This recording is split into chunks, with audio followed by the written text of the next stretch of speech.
Hi అండి. అందరికీ నమస్కారం. Welcome to my channel. ఈ వీడియోలో ఉద్యోగులకు భారీ నజరానా, డీఏతో పాటు 8 కానుకలు అక్టోబర్ నుంచి అమలు.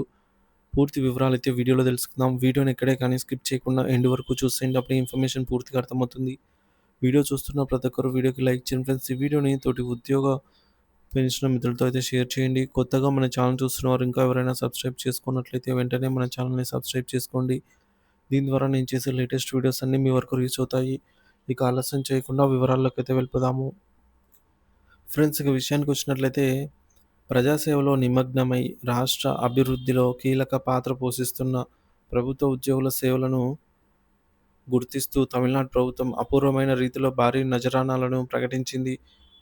ముఖ్యమంత్రి ఎంకే స్టాలిన్ నేతృత్వంలో ద్రవిడ మున్నేట్ర కజంగం డీఎంకే ప్రభుత్వం ఉద్యోగుల సంక్షేమానికి పెద్దపీట వేస్తూ కరువు భత్యం, డీఏ పెంపుతో పాటు అదనంగా మరో 8 కీలకమైన ప్రయోజనాలను ప్రకటించింది. శాసనసభ వేదికగా ముఖ్యమంత్రి స్టాలిన్ స స్వయంగా ఈ నవరత్న కానుకలను ప్రకటించడం విశేషము. ఉద్యోగుల సేవలకు ప్రభుత్వ ప్రశంస.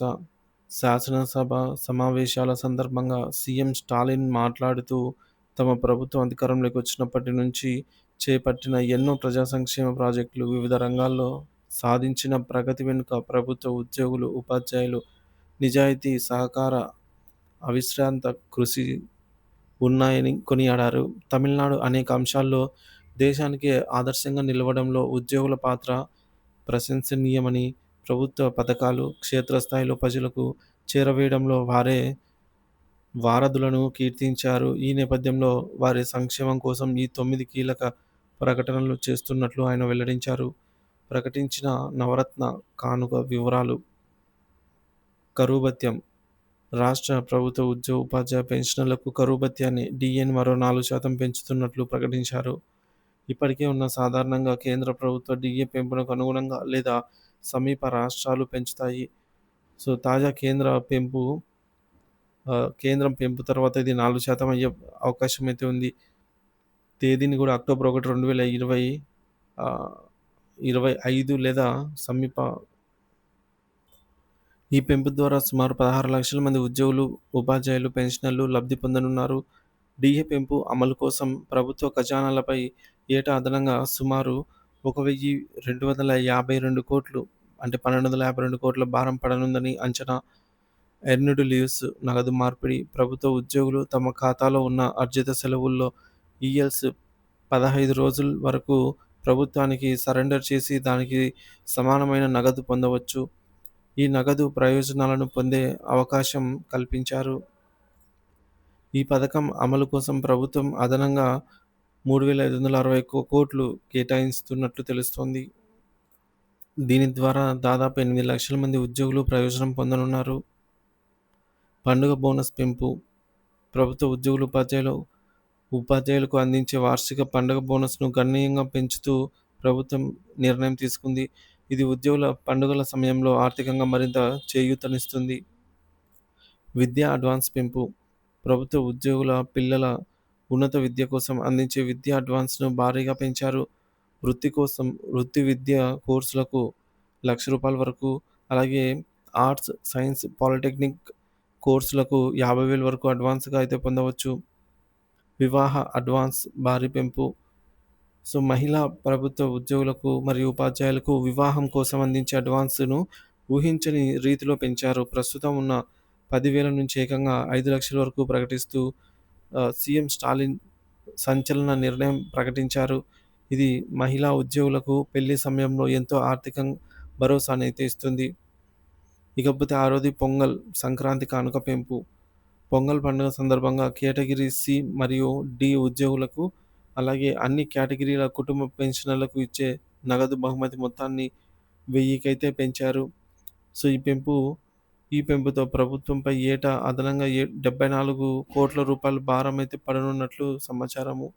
ఇకపోతే పండుగ ముందస్తు చెల్లింపు, ఫెస్టివల్ అడ్వాన్స్ సో, దీన్ని కూడా పెంచారనమాట పెన్షనర్లకు.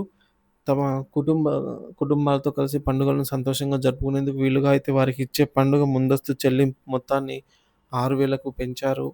దీనివల్ల ప్రభుత్వానికి అదనంగా గణనీయమైన భారం పడుతుందని అంచనా. ఇక పెన్షన్ పథకాలపై అధ్యయన కమిటీ ఉద్యోగుల చిరకాల డిమాండ్స్ అయినటువంటి పాత పెన్షన్ పథకం ఓపీఎస్ పునరుద్ధరణ, అలాగే వాలిడేషన్‌తో పాటుగా ప్రస్తుత అమల్లో ఉన్నటువంటి సీపీఎస్ కాంట్రిబ్యూటరీ పెన్షన్ స్కీమ్, అలాగే ఐపీఎస్ ఇంటిగ్రేటెడ్ పెన్షన్ స్కీమ్ వంటి అంశాలపై సమగ్రంగా అధ్యయనం చేయడానికి ఒక ఉన్నత స్థాయి కమిటీ నియమించారు. ఇకపోతే ఈ కమిటీ 9 నెలల్లోగా ప్రభుత్వానికి తమ నివేదికను సమర్పించాల్సి ఉంటుంది. ఈ నివేదిక ఆధారంగా ప్రభుత్వం పెన్షన్ విధానాలపై అయితే కీలక నిర్ణయం తీసుకునే అవకాశం అయితే ఉంటుంది. ఇక 9 ప్రసూతి సెలవులు లెక్కింపులో వెసులుబాటు. మహిళా ప్రభుత్వ ఉద్యోగులు తీసుకునే ప్రసూతి సెలవు కాలాన్ని వారి సర్వీస్ రెగ్యులరైజేషన్ లేదా ప్రొబేషన్ కాలాన్ని లెక్కించేటప్పుడు అర్హత కాలంగా అయితే పరిగణించేందుకు ప్రభుత్వం నిర్ణయించింది. ఇది మహిళా ఉద్యోగులకు సర్వీస్ పరంగా మేలు చేస్తుంది. ఇకపోతే తమిళనాడు ప్రభుత్వం ప్రకటించినటువంటి ఈ నవరత్నాలు కానుకలు రాష్ట్ర ప్రభుత్వ ఉద్యోగులు, ఉపాధ్యాయులు మరియు పెన్షనర్లలో నూతన ఉత్సాహాన్ని నింపాయి. ఒకేసారి ఇన్ని ప్రయోజనాలను ప్రకటించడం ద్వారా ఉద్యోగుల సంక్షేమం పట్ల తమ నిబద్ధతను ప్రభుత్వం చాటుకుంది.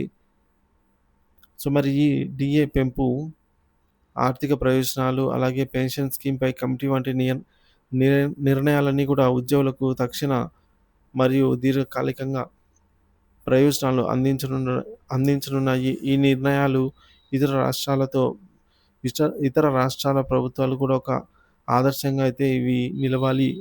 సో, నిలవాల్సిన అవసరం ఎంతైనా ఉంది అనైతే చెప్పవచ్చు.